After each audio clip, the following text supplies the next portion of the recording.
વાલિયા તાલુકાના સિર દૌલતપુર નવાનગર મળી અંદાજિત 70 વિદ્યાર્થીઓ એસટી બસ ગામમાં સુધી નહીં આવતા 5 કિલોમીટર પેદલ યાત્રા કરવા મજબૂર બન્યા છે। વાલિયા તાલુકાના સિર દૌલતપુર અને નવાનગર ગામના 70થી વધુ વિદ્યાર્થીઓ છેલ્લા 3 થી 5 મહિનાથી શાળાએ જવા માટે દરરોજ 5 કિલોમીટર પગપાળા ચાલી રહ્યા છે। ગામ સુધી એસટી બસની સુવિધા ન મળતા વિદ્યાર્થીઓના શિક્ષણ પર ગંભીર અસર પડી રહી છે। આ વિદ્યાર્થીઓ દિલ્હી અને વાલિયા ગામની શાળાઓમાં અભ્યાસ કરવા જાય છે। એસટી વિભાગ દ્વારા વિદ્યાર્થીઓને સમયસર શાળાએ પહોંચાડવા માટે બસ સેવા શરૂ કરવામાં આવી છે, પરંતુ આ બસો ગામમાં પ્રવેશતી નથી।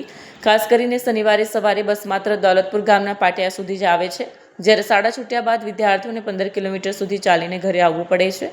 ભણશે ગુજરાત, આગળ વધશે ગુજરાત જેવા સૂત્રો માત્ર જાહેરાતો પૂરતા સીમિત રહ્યા હોય તેવું આ પરિસ્થિતિ પરથી જણાઈ રહ્યું છે। વિદ્યાર્થીઓને શિક્ષણ મેળવવામાં મુશ્કેલીનો સામનો કરવો પડી રહ્યો છે, જે ચિંતાજનક બાબત છે। મારું નામ અલ્પાબેન બિપિનભાઈ છે। હું વાલિયા સ્કૂલમાં અભ્યાસ કરું છું। અમારી ગામમાં પેલા બસ આવતી અમે અમને હવે સ્ટેશને છોડી જતા છે। તમારે 4 કિલોમીટર ચાલતું જવાનું અને પોલ પર બસ નથી આવતી।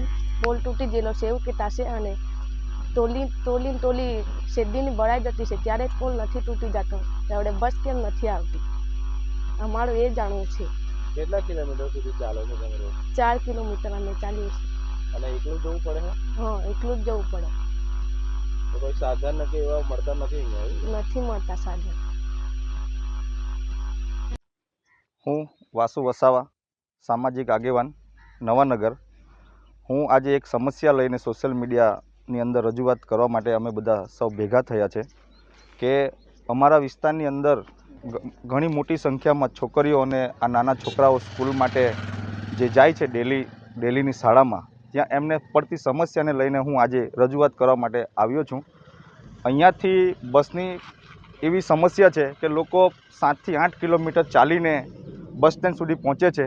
શરૂઆતમાં પહેલાં બસ સિર ગામ સુધી આવતી હતી, પણ અત્યારે બસ આવતી નથી। એના કારણે આ નાની છોકરીઓ છે એને પડતી સમસ્યા, નાના છોકરાઓ છે એમનો અભ્યાસની બહુ મોટી અસર પડે છે। તો મારે સરકારને એટલું જ કહેવું છે કે તમે આ જલ્દીથી જલ્દી આ બસની વ્યવસ્થા સિર ગામ સુધી, આ નવાનગર સુધી કરી આપો તો તમારો ધન્યવાદ। બાકી આ સમસ્યાનું નિરાકરણ નહીં આવે તો અમે ગાંધી ચિંધ્યા માંગે આંદોલન કરીશું। આ માહિતી અમને રજનીભાઈની આગેવાનીમાં જ્યારે અમે લોકો ડોર ટુ ડોર મુલાકાતમાં હતા તો દૌલતપુરની અંદરથી અમને આ માહિતી મળી છે કે ભાઈ અમારા ગામની અંદર બસ નથી આવતી ને એ છોકરીઓને આ તકલીફ પડે છે, તો આનું સમાધાન કરો।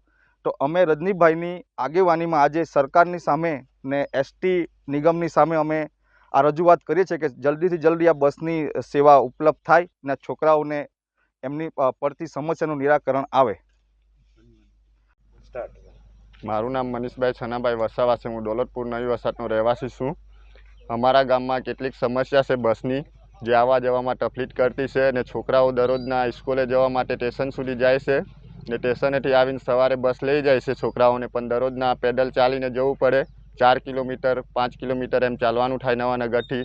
પહેલાં બસ છે ને સિર દૌલતપુર ગામમાં લગીને આવતી હતી ને હમણાં છે તો આવવાનું આ પુલના કારણે બંધ કરી દીધેલું છે। ચોમાસામાં એલું પુલ પર પાણી ગયું એના લીધે ને અત્યારે શેરડીની ટ્રકો ચાલતી છે, એના પરથી 20-25 ટન લઈને શેરડીની ટ્રકો નીકળતી છે ને બસ નથી નીકળતી એમ કહેવા માંગે છે ડેપોવાળા, ડ્રાઈવર, કંડક્ટર। એના માટે બસ નથી આવતી અને શનિવારે તો હાવ જ બસ નથી આવતી। સવારે છોકરાઓને લેવા આવે પણ 11:30 વાગે છોકરા છૂટે કે નહીં તે પછી આવતી જ નથી બસ ને છોકરાઓ ચાલતા આવે એટલે 2-3 વાગી જાય। તડકામાં કોઈ છોકરો અહીંયા ઝાડવા નીચે બેસે, થોડાક છોકરાઓ પેલી જગ્યાએ બેસે, એમ કરીને 1-2 વાગી જાય છોકરાઓને લઈને આવવાની બહુ તકલીફ છે।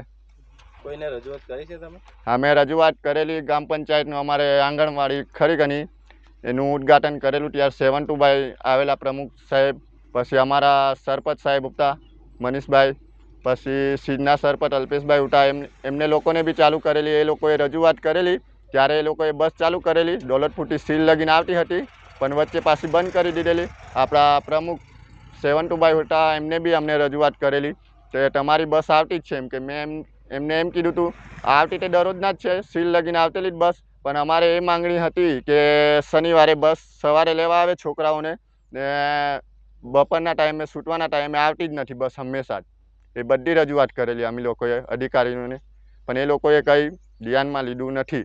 શું માંગ છે તમારી? અમારી એ જ માંગ છે કે શનિવારે બસ 11:30 વાગે ડેલીના સ્કૂલ પાસે આવે ને છોકરાઓને દોલતપુર સીલ લગીને મૂકી જાય એવી જ અમારી વિનંતી છે.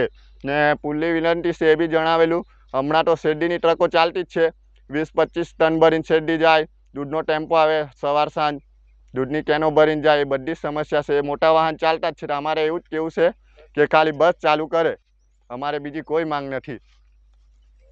વિડીયો જર્નાલિસ્ટ સંજય વસાવા સાથે સત્યા ટીવી ન્યૂઝ વાલિયા.